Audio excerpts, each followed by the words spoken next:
The saloon was crowded. The air was thick with smoke, sweat, and whispers. Men gathered around a small table in the corner. On that table sat something that made even the toughest cowboys step back in silence: a glass jar filled with alcohol. Inside the jar floated a human head. The bartender pointed at it proudly and said, "That right there, gentlemen, is the head of Joaquin Murrieta, the most dangerous outlaw in California." People stared at it, some in fear, some in disbelief.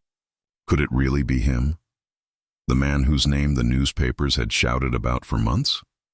The man who rode like the wind, robbed the rich, and vanished before sunrise? The man some called a criminal and others called a hero? No one truly knew. But one thing was certain. The story of Joaquin Murrieta was far from ordinary. It was a story born from pain, injustice, and revenge. The kind of story that lives forever in the hearts of those who believe in justice. Long before his name became legend, Joaquin Murrieta was just a young man with dreams, a miner, a husband, a believer in a better life. He came from Sonora, Mexico, a land of dusty roads, wild horses, and hard-working people. He grew up with courage in his heart and kindness in his soul. He believed that through hard work, he could build a future filled with hope. When news of the California gold rush reached Mexico in 1848, Joaquin was filled with excitement. Stories spread like wildfire, stories of men finding gold in rivers, becoming rich overnight, and building new lives. Joaquin wanted to be part of it. He told his young wife Rosita, "We'll go to California, mi amor. We'll make our fortune there. We'll live free." With dreams shining in their eyes, the couple packed their few belongings and began the long, dangerous journey north. It was a journey filled with dust, hunger, and endless miles of open desert. But through it all, they smiled. They believed California was waiting for them, a land of opportunity. When they finally arrived, it was nothing like the dream. California was no longer part of Mexico. After the war, it had become American territory. And for many Mexicans who crossed the border, life turned into a nightmare. The goldfields were full of men from everywhere: Americans, Europeans, Chinese, Mexicans, all chasing the same dream. But in this race for gold, greed turned to hatred. Mexican miners were beaten, robbed, and sometimes even killed. They were told they didn't belong, even though the land had once been theirs. Still, Joaquin didn't give up. He worked hard, digging in the rivers and hills. He treated others with respect. He believed that good people could still find good fortune. But fate had other plans. It began with a simple lie, a false accusation that would destroy everything he loved. One afternoon, a group of white miners stormed into Joaquin's small mining camp. They accused his brother, Jesus Murrieta, of stealing a mule. Joaquin tried to reason with them, but the men weren't looking for truth. They were looking for blood. Before anyone could stop them, they dragged Jesus outside and beat him to death. When Joaquin fought back, they turned on him. They tied him to a post, laughed in his face, and assaulted his wife Rosita before his very eyes. Then they left, him broken and bleeding in the dirt, a man robbed of everything but his breath. That night, under the cold light of the moon, Joaquin buried his brother. He held his wife's trembling hand and swore an oath. They will pay. Every one of them will pay. The kind-hearted miner from Sonora was gone. In his place stood a man filled with rage, a man who would soon become a legend. Months passed. Rumors began to spread across California. People whispered about a Mexican rider who struck like lightning, robbing stagecoaches, gold wagons, and wealthy ranchers who abused their workers. He moved like a ghost. He never stayed in one place. And whenever he appeared, the poor smiled, and the rich trembled. They said his name was Joaquin Murrieta. He didn't steal for greed. He took gold from those who had stolen it first, and gave it to those who had lost everything. In towns full of broken Mexican families, Joaquin became a symbol of hope, a whisper in the wind, a promise of justice. But to the American authorities, Joaquin was something else: a criminal, a terrorist, a man who threatened their control over California. The newspapers called him the Mexican Bandit. Posters, with his name hung on every corner, offering gold for his capture, dead or alive. Yet no one could catch him. He knew the land better than anyone. He rode through canyons and deserts, crossed rivers, and disappeared into the hills like smoke. Every time they thought they had him cornered, he was already miles away. The people began to say, "Joaquin is protected by God. You can't kill justice." And so the legend grew. Each time he struck, the stories became bigger. Some said he had 5 loyal men who followed him, the 5 Joaquins, all skilled riders, brave and loyal to death. Others said he could ride faster than the wind, shoot straighter than any man, and vanish like a spirit. No one knew what was true and what was myth. But one thing was certain. Joaquin Murrieta had become the voice of the voiceless. He had become a living legend in a land that tried to silence him. Years later, when that jar sat in the saloon with a man's head inside, people still weren't sure. Was that really Joaquin? Or had the California Rangers killed the wrong man? Some said he escaped to Mexico, free at last. Some said he still rode at night, watching over the poor and punishing the wicked. Maybe the truth was buried with him. Or maybe, like all legends, he was never meant to die, because you can kill a man, but you can't kill what he stands for. The sun had barely risen over the California hills. The wind carried a strange stillness, the kind that comes before a storm. Somewhere deep in those golden valleys, a man sat alone beside a dying campfire. His hat was pulled low, his eyes fixed on the flames. That man was Joaquin Murrieta. Weeks had passed since the night of blood and sorrow. The faces of his brother and wife haunted his dreams. He could still hear their screams, see the flames of their destroyed home, feel the cold weight of helplessness in his chest. He had been a miner once, gentle, hopeful, full of belief. Now, that man was gone. In his place stood something the world had made, an outlaw born from injustice. For days, Joaquin wandered the hills in silence. He ate little, spoke to no one. He watched the men who ruled the gold fields, men who took what they wanted and called it law. Everywhere he went, he saw the same cruelty. Mexican workers whipped. By overseers, their wages stolen, their families starved. The more he saw, the more his anger burned. He realized this was not just his pain. It was the pain of an entire people. One evening, he came across a small camp. A group of Mexican miners huddled around a weak fire. They recognized him instantly. Everyone knew his face now. One of the men stood and said softly, "They call you Joaquin, don't they? The one who fought back?" Joaquin looked at him, silent. The man's eyes were tired but full of hope. "They killed my brother too," he said. "If you ride again, I will ride with you." And that was the moment the legend began to take shape. Within weeks, Joaquin gathered a small band of men, outcasts, broken miners, men who had lost everything to greed and hate. They called themselves Los Cinco Joaquines, the 5 Joaquins, though not all were named Joaquin. They shared one name, one purpose, one vow, to fight for those who cannot fight for themselves. Each man had a story of pain and loss. There was Three-Fingered Jack, a hot-tempered gunslinger with a missing hand and a heart full of fury. There was Joaquin Valenzuela, a quiet horseman who could ride through the mountains faster than a hawk in flight, and there was Pedro Gonzalez, who once worked on a ranch but left after his family was taken by raiders. Together, they became a shadow that moved through the land, silent, swift, and unstoppable.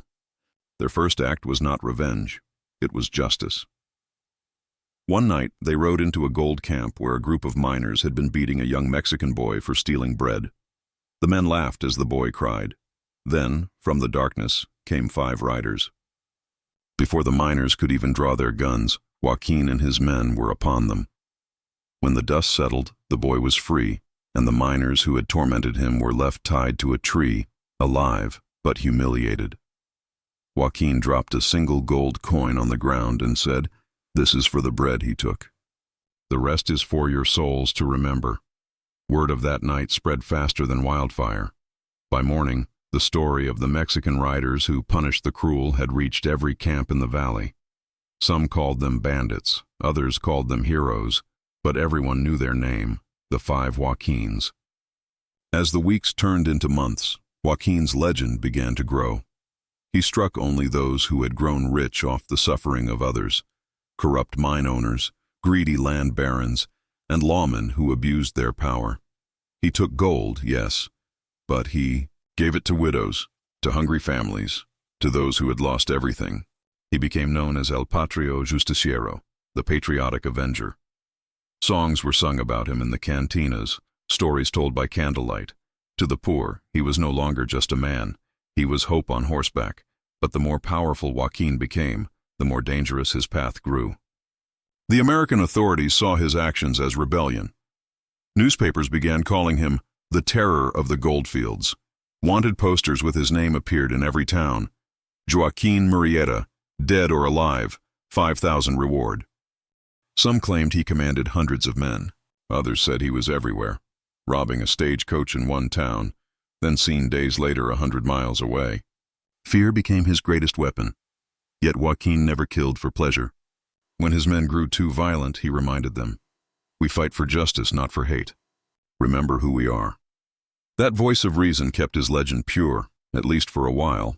One day, a young woman approached him as he rested near a river. She carried a small child and a piece of bread.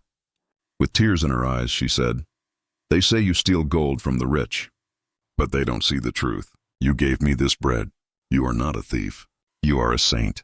Joaquin smiled faintly and said, "I am no saint. I am only a man trying to balance the scales." That moment changed him. For the first time in a long time, he felt something other than anger. He felt purpose.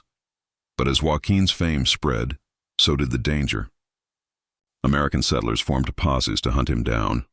Lawmen set traps, but he always escaped. He seemed untouchable, until greed and betrayal began to creep into his circle.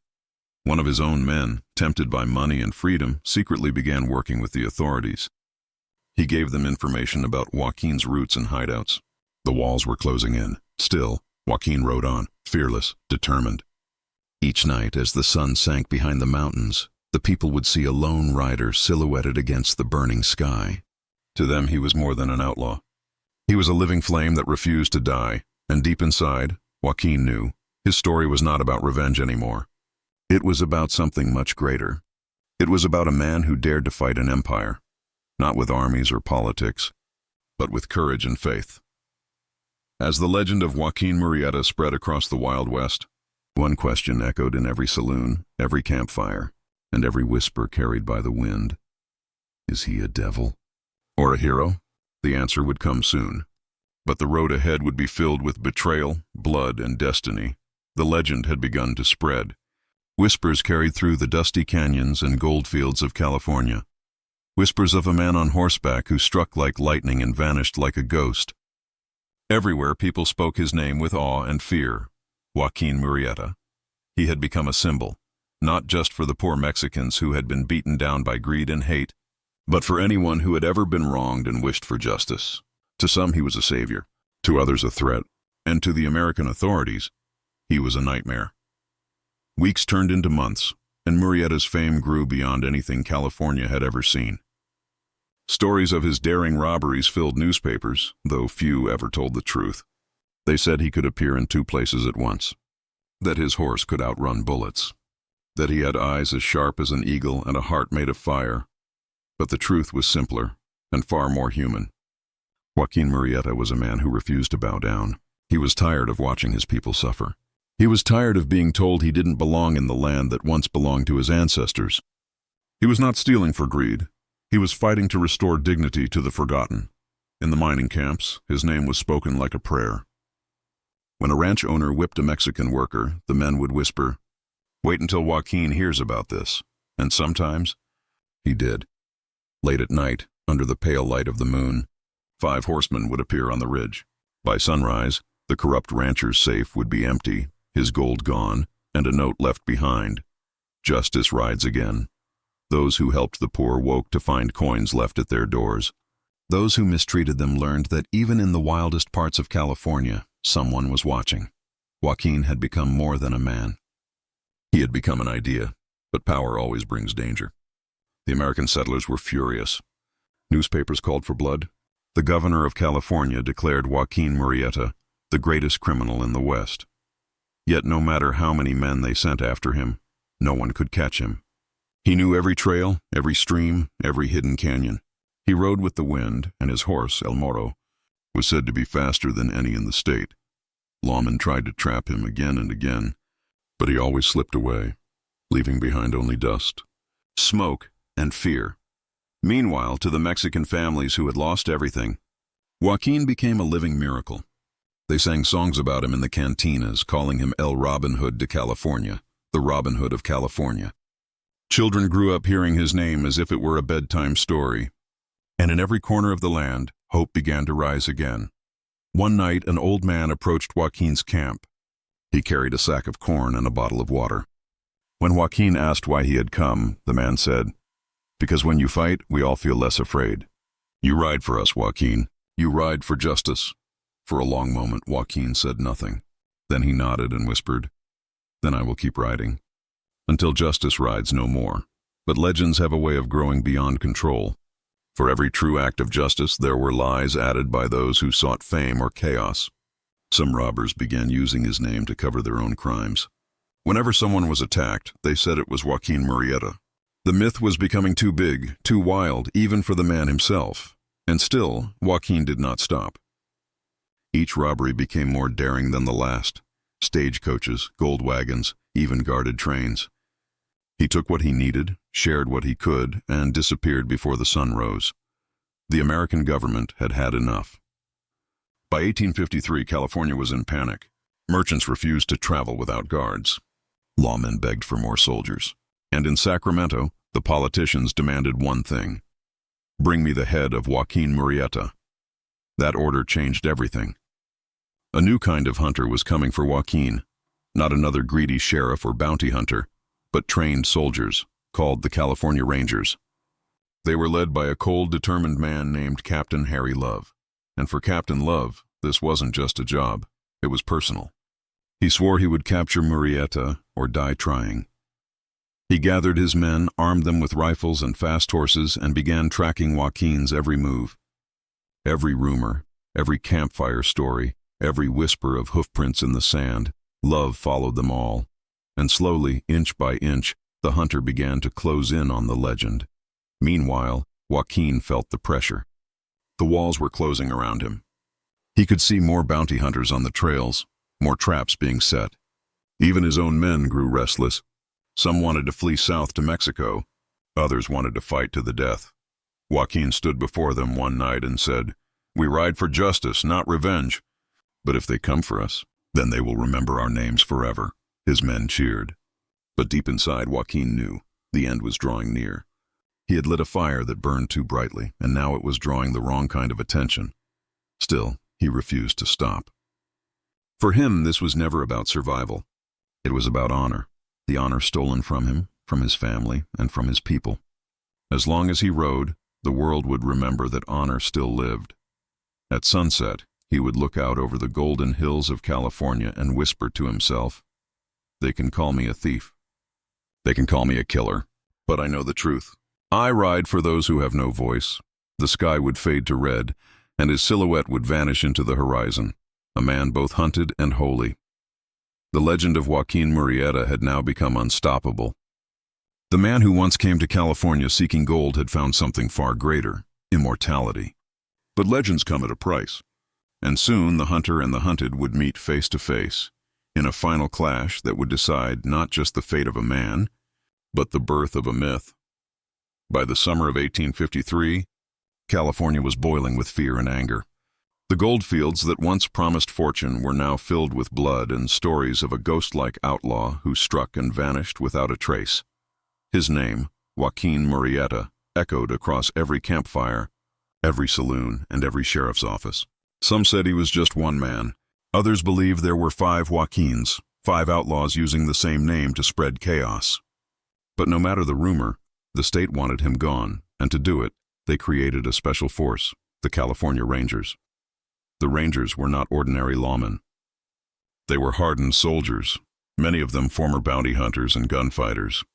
They were led by a man named Captain Harry Love, tall, cold-eyed, and driven by one goal: find Joaquin Murrieta, dead or alive. Love had once been a respected U.S. Army scout. He had chased outlaws through Mexico and fought in the war. But now he wanted something more: glory and revenge. He believed Murrieta had humiliated every American sheriff who had failed before him, and he intended to end the legend once and for all. Captain Love gathered his men, about 20 of them, and armed them with Colt revolvers, Winchester rifles, and a burning determination. They rode through every canyon and desert, following any whisper of Murrieta's gang. Every stolen horse, every robbed wagon, every burnt campfire became a clue, and yet Joaquin stayed one step ahead. Far away, hidden in the rough Sierra foothills, Joaquin's camp remained invisible to the world. It was a secret place, surrounded by thick oak trees, running streams, and narrow trails only his men knew. There, he rested with his most trusted followers: Three-Finger Jack, his loyal but dangerous right hand; Pedro Gonzalez, the quiet tracker; and Reyes Feliz, a young rider full of courage but little patience. For weeks, Joaquin studied the land, moving from camp to camp, always watching, always waiting. He knew the Rangers were coming. He could feel it in the wind. One night, as his men sat around the fire, Joaquin looked at them and said softly, "They are hunting me now. But they don't understand. This isn't just my fight. It's our story. If they kill me, another will rise. They cannot kill the truth." His men nodded, but there was fear in their eyes. Even the bravest among them could sense the storm closing in. Meanwhile, Captain Love rode hard across the San Joaquin Valley, following every lead. He questioned travelers, searched abandoned camps, and promised gold to anyone who could betray the outlaw. And then, one night, a man came forward, a former gang member who had left Joaquin months earlier. He knew the trails, the hideouts, the way Joaquin moved. He whispered to Love, "If you want him, I can take you there." Love's cold eyes glimmered. He had found his guide, and the trap began to form. As the days passed, Joaquin's gang grew restless. They had been moving constantly, hiding in the mountains, surviving on little food.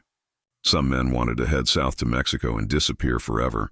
Others begged Joaquin to rob one last gold shipment and escape with the fortune. But Joaquin refused. He stood before them, tall and calm, and said, "This isn't about gold. It never was. We fight for what was stolen from us.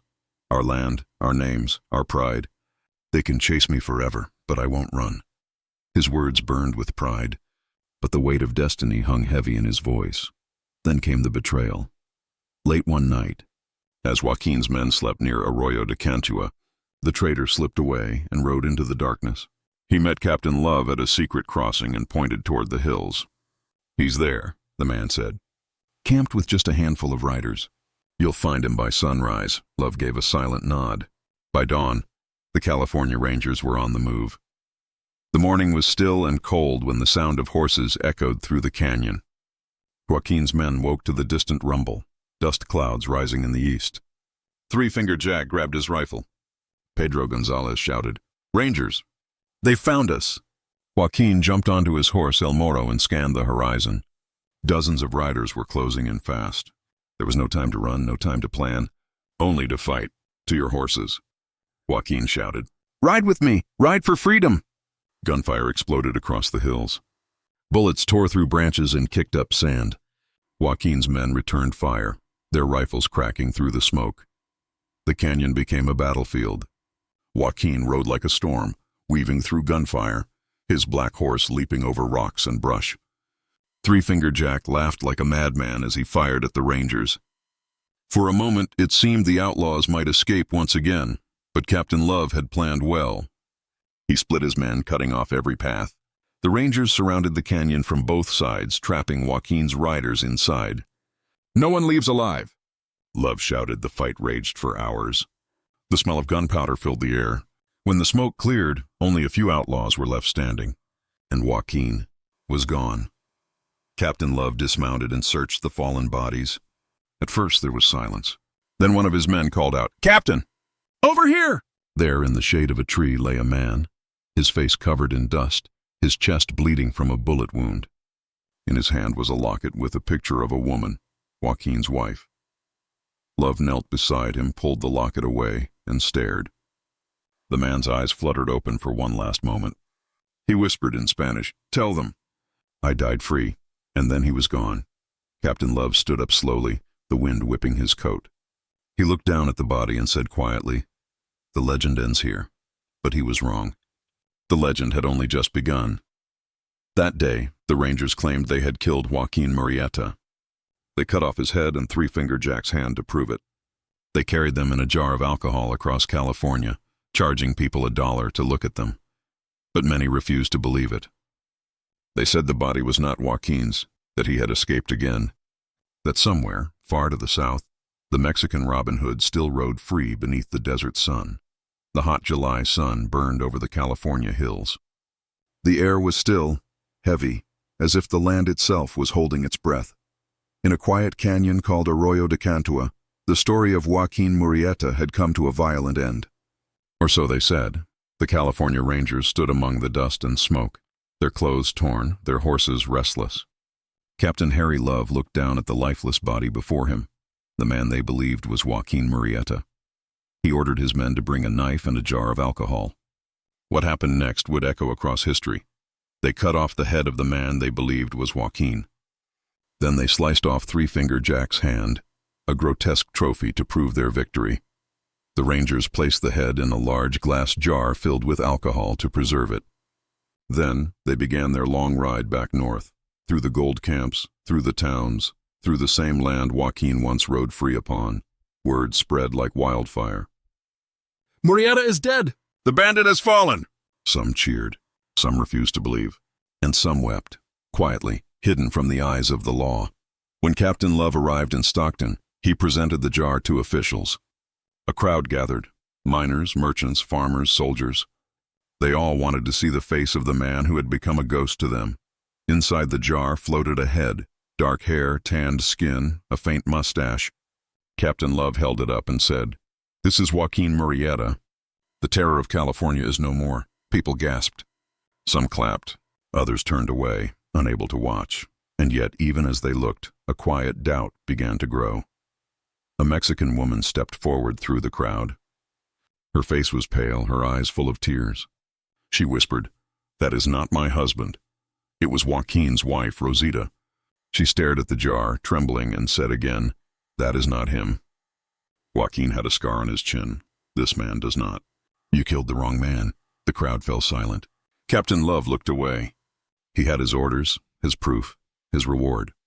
The truth to him no longer mattered. In the weeks that followed, the Rangers carried the jar from town to town, charging $1 to look at it. They said it was a warning, a message to every outlaw who dared rise again. But for the poor, for the Mexican families who had once been beaten, robbed, and humiliated, it was a wound that would never heal. They whispered prayers not for the man in the jar, but for the man who had fought for their pride, for the symbol that Joaquin had become. Across California, songs began to spread. Soft, mournful tunes sung in the taverns and at campfires. They told of a young man who came seeking gold and found only cruelty. A man who had been pushed too far and turned his pain into justice. The songs called him El Patrón del Pueblo, the protector of the people. In the lyrics, Joaquin did not die. He rode away into the sunset, free forever, his black horse galloping through the dust of the desert. The legend had escaped the jar, but the truth? No one knows for sure. Some said Joaquin survived the ambush, that the man killed by the Rangers was only one of his followers. Others swore they saw him months later, riding south toward Mexico, his face covered by a red scarf. There were even stories from Sonora, tales of a mysterious man helping poor farmers and vanishing before dawn. Could it be him? Or had Joaquin truly fallen that day in Arroyo de Cantua? No one could say. And maybe that's exactly how Joaquin wanted it. Years passed. California changed. The gold rush slowed. The lands Joaquin once rode became towns and cities, but his name never disappeared. It was whispered in stories, in music, in poems. He became a symbol of resistance, of hope, of pride for the forgotten. Even the American writers couldn't resist his story. Some painted him as a brutal outlaw, others as a tragic hero, and somewhere in between those pages lived the truth. The The story of a man who had everything taken from him and decided to fight back. Not with power or wealth, but with courage and defiance. By the late 1800s, Joaquin Murrieta was no longer just a man. He had become a myth, a ghost of justice. In Mexico, corridos were sung about him, songs of revenge, freedom, and dignity. In California, even the lawmen spoke his name with a strange respect. And in time, another legend would rise, inspired by Joaquin's story, a masked rider who defended the poor and punished the wicked. They called him Zorro, yes. The story of Zorro was born from the fire of Joaquin Murrieta's legend. Even today, over a century later, his story still rides through the deserts and mountains of the West. Tourists visit the old sites, the rivers he crossed, the towns he robbed, the canyons where he fought. But they don't just come for history. They come for the feeling, the sense that somewhere out there, justice still rides on horseback. And maybe, when the wind blows just right and the dust swirls across the trail, you can almost hear the echo of hooves in the distance, and a voice whispering softly, "I died free." The story should have ended in the dusty canyons of California. A head in a jar, a bounty collected, a name scratched off a wanted poster, but some stories refuse to die. Some names echo louder in death than they ever did in life. And Joaquin Murrieta's name would never fade away. After the Rangers' bloody victory in 1853, California tried to move on. The gold rush was slowing. The law was spreading. The wilderness was shrinking, but every saloon, every mining camp, and every quiet Mexican village still whispered the same question. Was it really him? The jarred head traveled from town to town, displayed like a trophy, a grim reminder that even legends could fall. And yet the more people looked at it, the more they doubted. The eyes are wrong, the skin too light, the scar missing. Each whisper chipped away at Captain Harry Love's victory. Until soon, the truth no longer mattered. Only the story did. In the cantinas of Sonora and the dusty settlements of California, that story grew. It changed with every telling. In one version, Joaquin escaped the Rangers and fled south across the desert. In another, he was shot but survived, hiding in the hills for years. Some said he returned to Mexico and lived a quiet life under another name. Others believed he rode by moonlight, still robbing the rich and giving to the poor. And in every version, Joaquin Murrieta was not a villain. He was a hero. The Mexican people, humiliated and mistreated during the gold rush, needed someone to believe in. Someone who had stood up to the cruelty, the racism, the injustice. Someone who had said, "You can take my land, but not my pride." For them, Joaquin became a symbol of resistance. His name was spoken with pride, like a sacred promise. Mothers told their children his story as a bedtime tale. Old men sang corridos about his courage, and poets wrote verses comparing him to ancient warriors. Through their songs, Joaquin lived again, not as a hunted outlaw, but as a champion of the oppressed. One of those songs told of his last ride, how Joaquin, surrounded by soldiers, refused to surrender. How he raised his pistol, shouted, "Viva la justicia!" Long live justice, and disappeared in a flash of dust and sunlight. No grave, no ending. Only the echo of his name carried by the wind, and so the myth was born. But legends don't just live in songs. They travel, through books, through words, through imagination.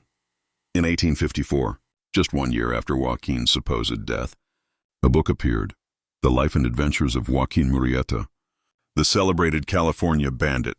It was written by John Rollin Ridge, a Cherokee writer who understood injustice himself. Ridge had heard the stories, the pain and the songs, and turned them into something powerful. In his book, Joaquin was not a savage killer. He was a man made by cruelty, a good man who had been wronged and forced to fight back. A man who became an outlaw only because the law itself was unjust. The book became an instant sensation. Readers devoured it. They wept for Joaquin's tragedy and cheered for his vengeance. And from that moment, fact and fiction became one. Joaquin Murrieta, the man, was gone. But Joaquin Murrieta, the legend, had just been born. As the decades passed, the legend only grew stronger. Stage plays were written, ballads were sung, painters imagined him riding across golden hills with a red scarf and black hat. Even the Americans, who once called him a criminal, began to admire him.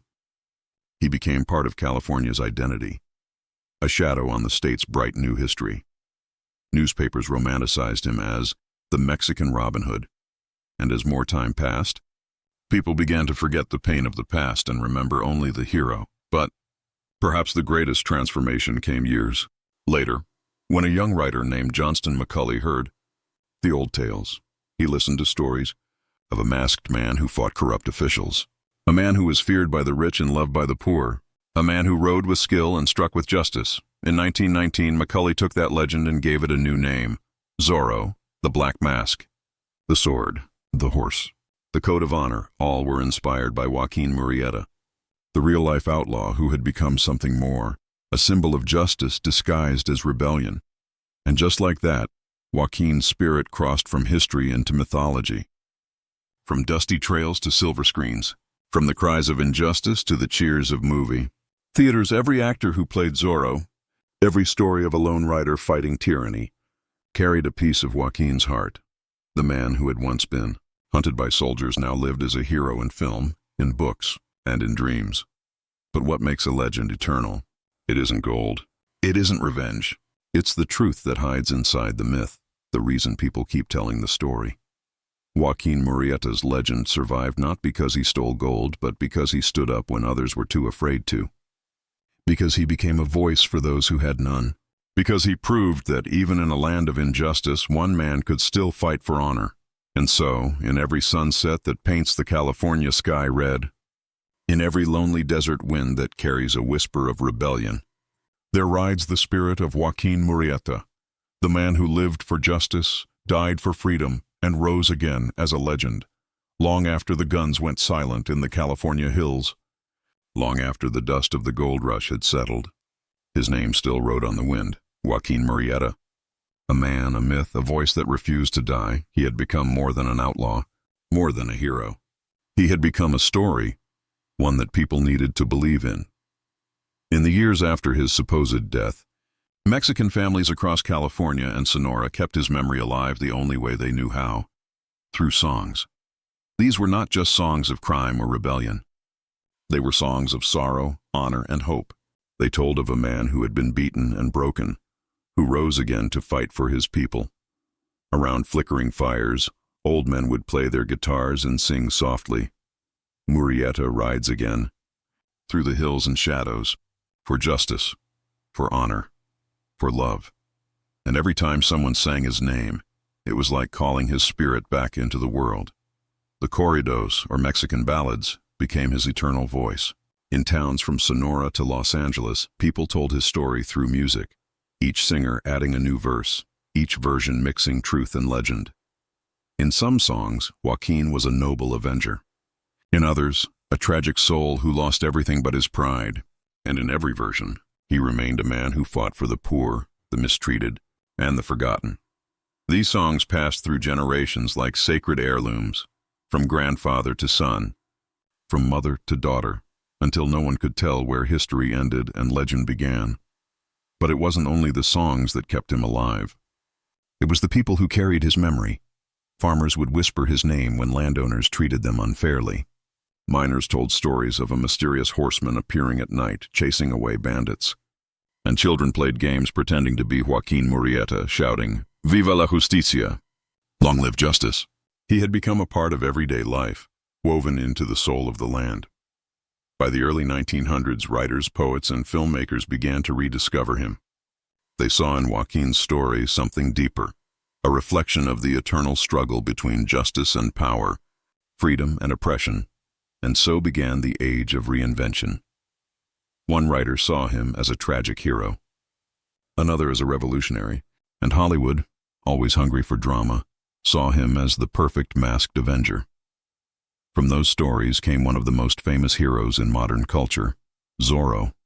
Though the name changed, the spirit did not. The Black Mask, the Fast Horse, the Fearless Heart, all were born from Joaquin's fire. Zorro was the echo of Murrieta's soul. The mask may have hidden the face, but it revealed the idea that one brave man could stand up against injustice, no matter the odds. And while Zorro became a Hollywood icon, in the heart of Mexico and the American Southwest, Joaquin Murrieta remained something far more powerful, a symbol of resistance. During the struggles of the 20th century, The fights for equality, for labor rights, for Chicano pride. Activists carried banners with Joaquin's name. They said he was the first Mexican freedom fighter in California, a man who stood tall against racism and tyranny long before the word civil rights was ever spoken. In their marches and rallies, they sang the old corridos again. Each note was a protest. Each lyric a reminder that even when history tries to silence a people, their heroes never die. There's something timeless about Joaquin's story. It isn't just about revenge or rebellion. It's about dignity, the one thing no one could take from him. Every culture has its Robin Hood, its Spartacus, its Zorro. But for the Mexican people, and for anyone who has ever felt unseen, that hero is Joaquin Murrieta, because he wasn't born into power. He didn't have an army or wealth. All he had was courage, and a cause, and that was enough to turn a man into a movement. Today, more than 170 years later, his story is still told. Historians debate what's real and what's legend. Some say he was a violent outlaw.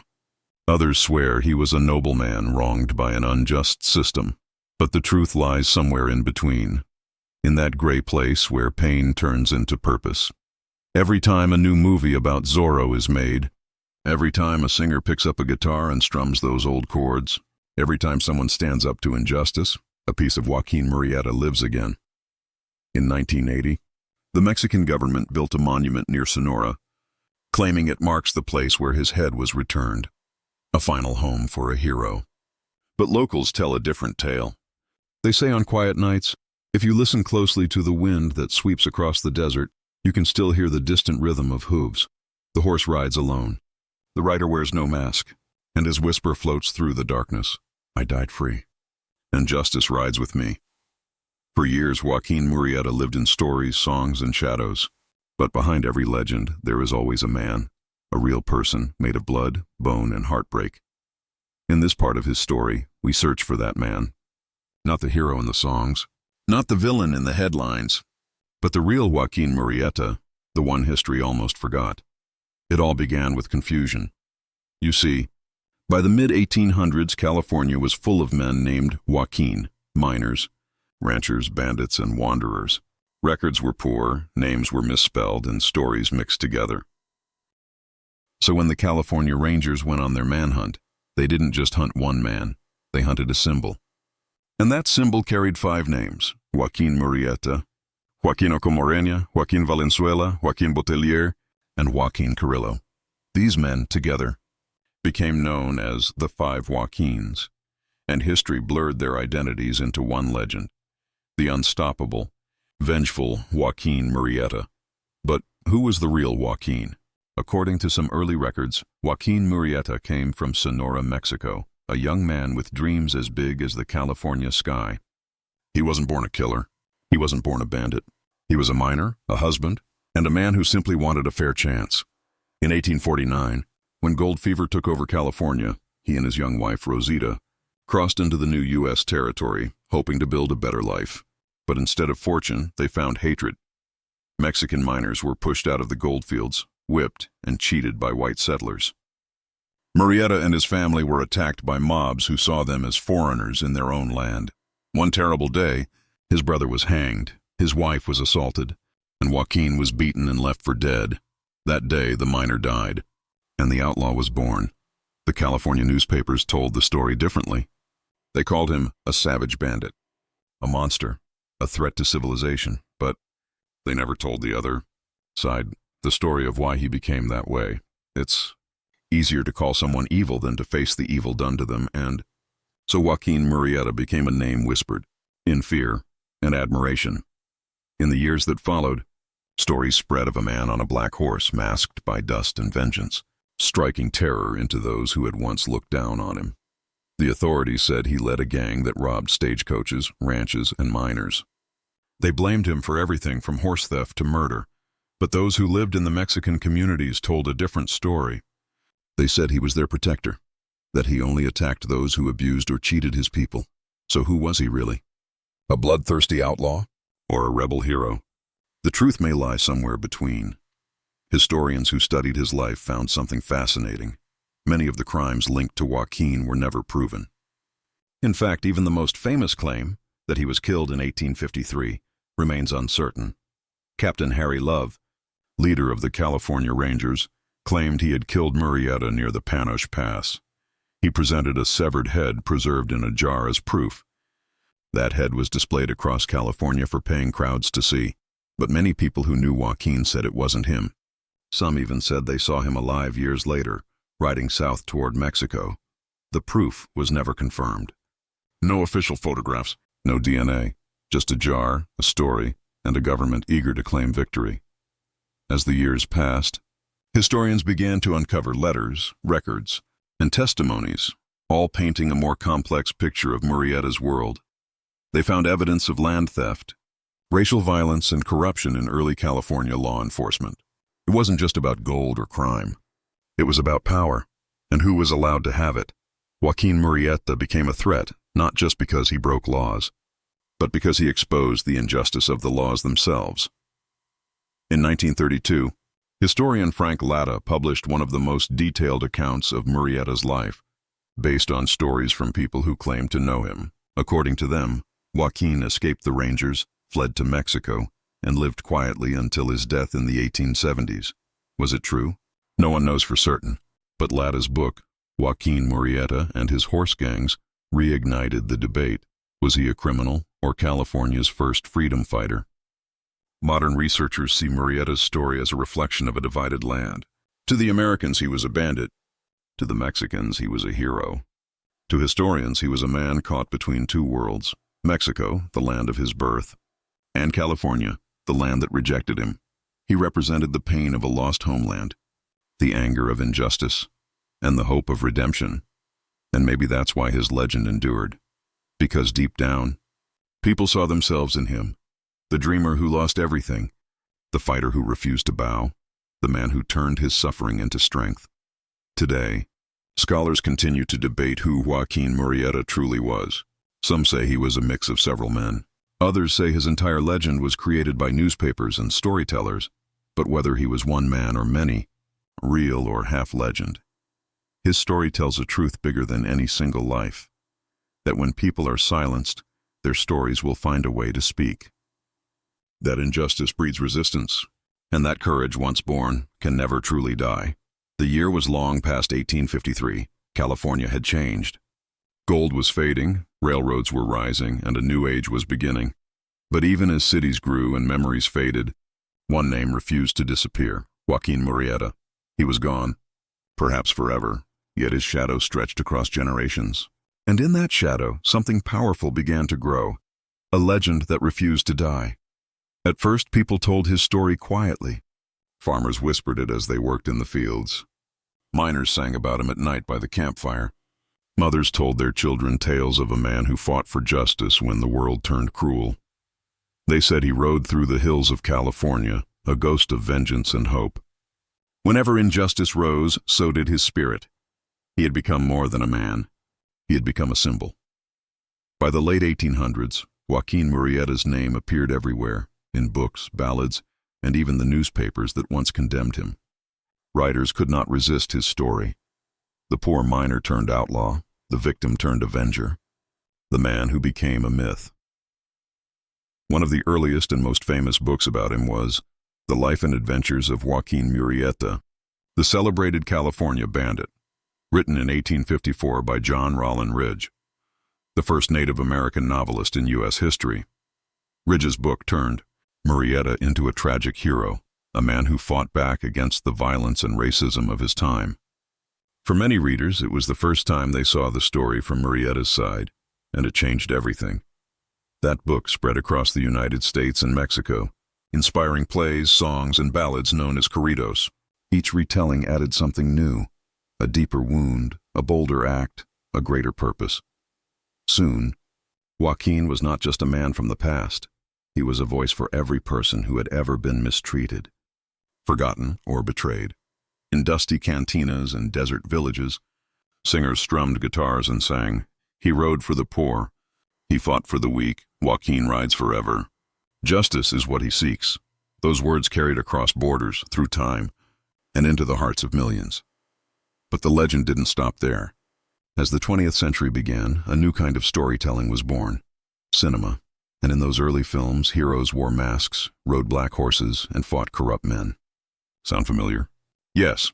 The legendary Zorro was born from the spirit of Joaquin Murrieta, created in 1919 by writer Johnston McCulley. Zorro was the romantic masked defender of justice, the same qualities that defined Murrieta's legend. He was the rich man pretending to be ordinary, the calm face by day and the avenger by night. Zorro became a worldwide sensation, appearing in books, movies, and TV shows for over a century. From Douglas Fairbanks to Antonio Banderas, each version carried a spark of Joaquin Murrieta's soul. He had transcended history. He was no longer just a man. He was an idea, justice wearing a mask. But Murrieta's influence wasn't just in entertainment. It was in real life, too. During the Chicano movement of the 1960s and 70s, Mexican Americans began reclaiming their history and heroes. They marched for equality, education, and respect. And once again, they invoked the name of Joaquin Murrieta. Murals of his image appeared on walls in Los Angeles, Fresno, and San Jose. Artists painted him with a sombrero, a horse, and eyes full of fire. To the Chicano activists, he wasn't an outlaw. He was the first freedom fighter of the Mexican people in California. He became a symbol of pride, of standing up when the world pushes you down. Universities held debates about him. Poets wrote about him, and folk singers brought his story back to life on stages and in protests. Everywhere his name appeared. It carried a message, that the story of Joaquin Murrieta wasn't just about revenge. It was about justice, identity, and hope. He represented something timeless. The idea that one person's courage can echo for centuries. Even in modern times, his legacy continues to inspire creators. Films, documentaries, novels, and podcasts still explore his mystery. Each generation rediscovers him, and each finds something new to believe in. For some, he's a hero. For others, a criminal. But for most, he's a reminder that truth is not always written by the victors. And maybe that's why his legend endures. Because people see in Joaquin Murrieta what they wish the world still had. A fearless heart that refused to bow to injustice. Historians today say his story is one of transformation. From man to myth, from outlaw to icon, from forgotten miner to eternal symbol of resistance. Few men in history achieved that kind of immortality. But Joaquin did, not through armies or power, but through story, because stories are stronger than bullets. They pass through time. They live in memory. And they can't be killed. When people visit Sonora, they still speak his name with respect. When you walk through old California mining towns, some say his ghost still rides beneath the moonlight, guarding the land he once fought for. The dust, the wind, the whisper, all seem to carry his spirit. He may have died long ago, but in every act of courage, in every song of freedom, in every person who refuses to give up, Joaquin Murrieta lives again. The dust of the Old West has long settled. The gold mines are silent now. The echoes of gunfire have faded into history, but one sound still remains, a whisper carried by the wind through California's hills. A name that refuses to die, Joaquin Murrieta, the outlaw, the hero, the man who became a legend. It's been nearly 2 centuries since his story began. Yet the world still remembers him, not just for what he did, but for what he stood for. Every generation sees a different Joaquin Murrieta. To some, he was a criminal who broke the law. To others, he was a man who fought against an unjust system. And to many, he was both, a symbol of how pain can shape purpose. In today's world, where justice often feels out of reach and where voices are silenced by power, Murrieta's story still matters. Because he teaches us something timeless. That true strength doesn't come from anger. It comes from courage. From standing up when it would be easier to stay quiet. He reminds us that sometimes you don't choose the fight chooses you. If Joaquin had never been wronged, if his family had been treated with dignity, maybe he would have lived a peaceful life as a miner, a husband, a father. But history gave him a different path, and in that path he found his voice, a voice that would speak for those who could not. He became a mirror of his time, a reflection of the injustice, pride, and resistance that shaped early California, and even now, his reflection shines in every person who dares to rise against unfairness. Look around the world today, and you'll see Pieces of Joaquin Murrieta everywhere. You'll see him in the young activist who refuses to be silent. You'll see him in the worker who stands up for fair treatment. You'll see him in anyone who dares to say, enough is enough. Because at his core, Joaquin's story isn't just about revenge, it's about reclaiming dignity. About finding power when the world tries to take it away. In Mexico, he is remembered with pride. In the United States, with fascination. In both countries, his story is told not as a warning, but as a reminder that heroes are not always saints, that justice can come in many forms, and that sometimes the people the world calls outlaws are simply those who refuse to surrender their humanity. As historians continue to debate the truth, whether he lived, died, or escaped, it no longer matters, because legends are not measured by proof. They are measured by impact, and Joaquin Murrieta's impact is everywhere.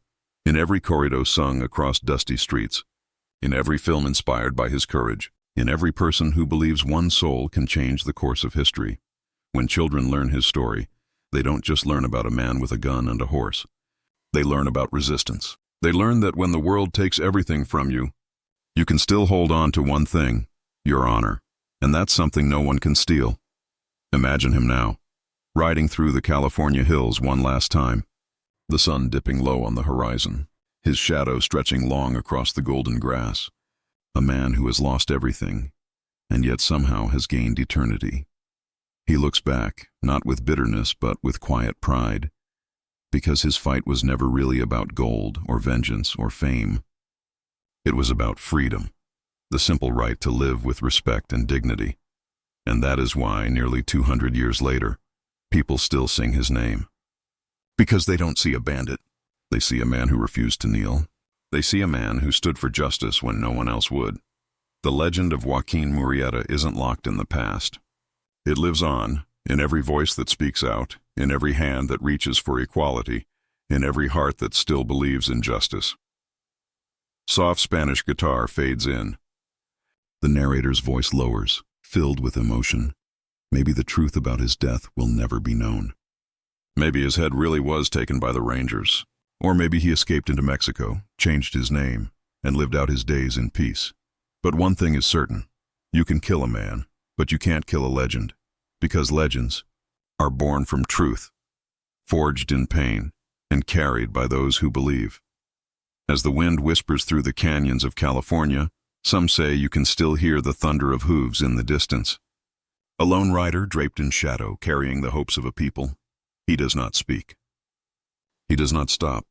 He just rides, free, fearless, and eternal. And if you listen closely, you might hear him whisper back through time, I am Joaquin Murrieta. I fought for justice, and I still ride for those who cannot.